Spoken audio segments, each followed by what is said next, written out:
আরজিকরের ঘটনার আবহে এবার বীরভূমের দুবরাজপুরে হাসপাতালে ঢুকে তৃণমূলের কাউন্সিলরের দাদাগিরির অভিযোগ আসছে। কর্তব্যরত মহিলা নার্সকে মারধর, গালিগালাজের অভিযোগও উঠছে। আর এই ঘটনায় থানায় অভিযোগ দায়ের করেছেন কর্তব্যরত এই নার্স। দুবরাজপুরের এই ঘটনা, আরজিকরের ঘটনার আবহে বীরভূমের দুবরাজপুর, আবারও সেখানে নার্সদের উপর হামলা, দাদাগিরির অভিযোগ, হাসপাতালে ঢুকে কর্তব্যরত মহিলা নার্সকে মারধর, গালিগালাজের অভিযোগ। এবং এই ঘটনায় ওই কর্তব্যরত নার্স তিনি থানায় অভিযোগও দায়ের করেছেন। কাউন্সিলর শেখ নাজির উদ্দিনের বিরুদ্ধে এই দাদাগিরির অভিযোগ সামনে এসেছে। আমরা দেখেছি আরজিকরের ঘটনার পর বারবার করে যে আন্দোলন হয়েছে, জুনিয়র ডাক্তারদের আন্দোলন, এবং সেখানে নিরাপত্তার বিষয়টা তাদের একাধিক দাবির মধ্যে সব থেকে উপরের সারিতে ছিল নিরাপত্তার বিষয়টা, যেটা নিয়ে বারবার করে তারা সরব হয়েছেন চিকিৎসকেরা, স্বাস্থ্যকর্মীরা।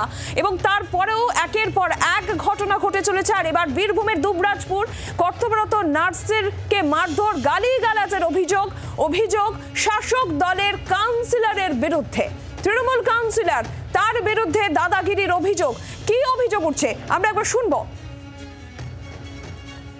গতকাল রাত্রে নাইট ডিউটি করতে করতে হঠাৎ 3:30টার সময় একজন পেশেন্ট আর পেশেন্ট পার্টি দুজনে মিলে এসে আমি খালি একটু বলেছিলাম প্রেশার মেপে দেব, বসুন।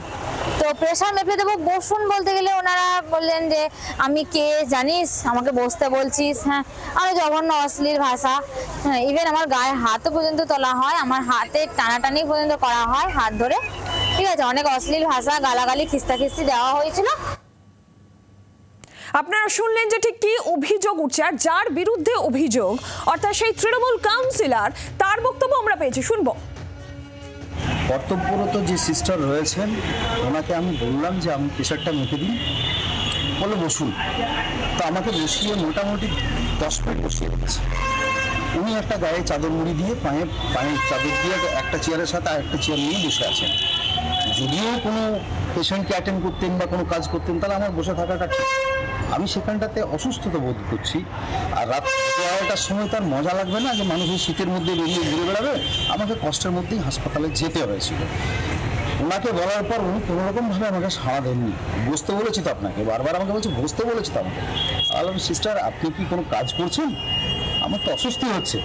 এই নিয়ে 2-4 কথা হতে হতে আমি তখন আমার একজন সঙ্গে থাকা মানে এটাকে ভিডিও করো, তো এইভাবে বসে আছে। তখন উঠে দাঁড়িয়েও চাদরটাকে সরিয়ে ফেললো, উঠে দাঁড়ালো। এই মধ্যে একটা পুলিশের স্টাফ বলছে, পরে জানতে পারলাম, একটা জ্যাকেট প্যাকেট করে একটা গায়ে মুড়ি ফুড়ি দিয়ে এসে আমাকে সে একদম কলারের এই জায়গাটাতে গেঞ্জিটাকে ধরে টেনে আমাকে বার করছে। তা আমি হঠাৎ দেখলাম যে কি আমাকে গ্রাম করছে।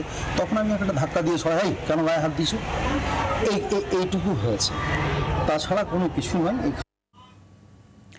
যদিও নিজের বিরুদ্ধে ওঠা অভিযোগ, এই তৃণমূল কাউন্সিলর তিনি এই অভিযোগ অস্বীকার করছেন। আর এই গোটা ঘটনায় তীব্র একটা চাঞ্চল্যও তৈরি হয়েছে। বিএমওইচের কি বক্তব্য এই গোটা ঘটনায়, তিনি কি বলেছেন শুনুন। কাউন্সিলর সাহেব এসেছিলেন বুকে ব্যথা বা এই জাতীয় বিষয় নিয়ে, তারপর ডাক্তারবাবুকে দেখিয়েছেন, ডাক্তারবাবু দেখেছেন, তারপরে প্রেশার মাপার জন্য উনি সাজেস্ট করেছিলেন।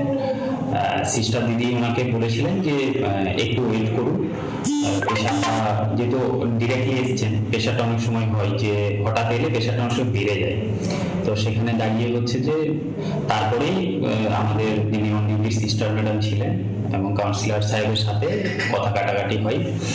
তো আমাদের কাছে হচ্ছে যে এবার বিষয়টা রাত্রেবেলা আমাকে জানানো হয়নি, সকালবেলা আমাকে হচ্ছে এটা জানানো হয় এবং সকালবেলা আমি জেনে তারপর এখন হায়ার অথরিটিকেও বলা হয়েছে এবং আমরা হচ্ছে যে যা প্রয়োজনীয় বিষয় রয়েছে সেটা আমরা সেই মতোই করবো আর কি। এই ঘটনায় অভিযোগের তীর শাসক দলের কাউন্সিলরের দিকে। শেখ নাজির উদ্দিন, তার বিরুদ্ধেই অভিযোগ উঠছে দাদাগিরির, কর্তব্যরত নার্সকে মারধর, গালিগালাজের। স্থানীয় তৃণমূল নেতৃত্বের বক্তব্যও শোনাবো আপনাদের। এই ধরনের ঘটনা যদি ঘটে থাকে তাহলে এটা নিশ্চয়ই অনভিপ্রেত ঘটনা। বিশেষ করে সমাজের বিশিষ্ট জায়গায় যারা আছেন তাদের এই ধরনের ঘটনা এড়িয়ে যাওয়াই বাঞ্ছনীয়। বাংলার আওয়াজ, বাঙালির আবেগ, জি 24 ঘন্টা।